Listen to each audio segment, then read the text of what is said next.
You start teaching folks on this platform. Yes, sir. This platform becomes super important to you in terms of getting the knowledge out there and educating. Do you feel it's better than the AR-15? The AK is its own breed. No, I'm not going to let you cop out. No, I'm not. I ain't done yet. Man. I ain't Does done the AK supplant the AR-15? It depends upon the circumstances. As a one stand only gun, can't have anything else. And when are you running for office? No, does the AK... Listen. 2020. Okay, I'll let you do this.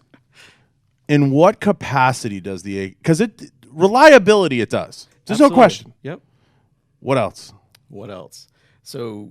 You could say good and bad. Right. So I like chunky components. Right. So the AK is made of big chunky components. They're hard to break. They're difficult to make to begin with. You know, people don't realize each gun's a one-off, right? They're not just a manufactured process of stampings. It really is a lot more than that. Each piece is fitted when it's done truly properly. But the strength comes from the bar stock these things are built from. You know, the hammer forgings, the barrels, the trunnions, all that stuff.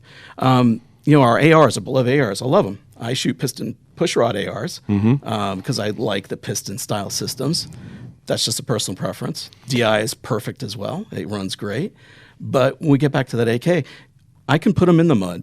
I can run them in the snow. I can run them in the ice. And these guns keep going. The only time we get AKs to stop is just when they get too much sand in the receiver that it's essentially impinging the bolt trying to meet the chamber. That's what stops it. Just too much junk in there. Ken, somewhere Eugene Stoner just rolled over. That's okay. It's all right. So he'll be okay. So I'm going to say this, and you don't have to comment. The AR gets a lot of things right. Yes. But it also gets quite a few things wrong. Where the AK supplants the AR, in my opinion, is not just the reliability, but also the consistency to which it feeds the ammunition and fires. And if people understand what I'm saying about fire control and feeding systems, and if you've ever built one or worked for a company, you know what I'm talking about. Absolutely. That every gun, I explain this to people, is built around the magazine. 100%. Built around the magazine. Once you start to understand that, then you can build a gun. You have to figure out what your feeding mechanism is first. And I feel like the AR makes a lot of mistakes because what's happened is we've bastardized the AR, really. Yeah. The ARs that we shoot today are not the ARs that were originally designed. And the reason for that is everybody's gotten into these newfangled things. And they've kind of bastardized a system that did run well. Now, one of the bigger issues with it is addressing it in the field.